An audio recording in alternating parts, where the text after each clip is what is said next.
Pune drugs प्रकरणात राज्य उत्पादन शुल्क विभागाचे सहनिरीक्षक निलंबित। L3 बारची फॉरेन्सिक पथकाकडून तपासणी तर पुण्यामधल्या ड्रग्ज विरोधात शरद पवार गटाकडून आंदोलन।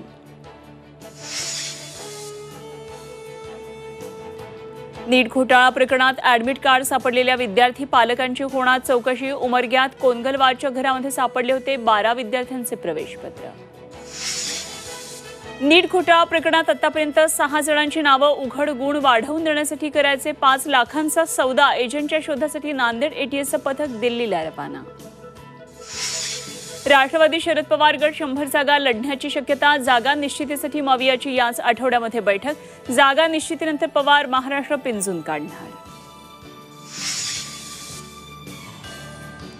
जून महिना संपत आला तरी मुंबईतील धरणांच्या क्षेत्रात दमदार पावसाची प्रतीक्षा। धरणांमध्ये केवळ 5% पाणीसाठा। 2 धरणातील राखीव कोट्यातून पाणी पुरवठा। आणि T20 वर्ल्ड कपमध्ये बांगलादेशच्या पराभवामुळे ऑस्ट्रेलिया वर्ल्ड कप बाहेर। अटीतटीच्या सामन्यात अफगाणिस्तानचा विजय।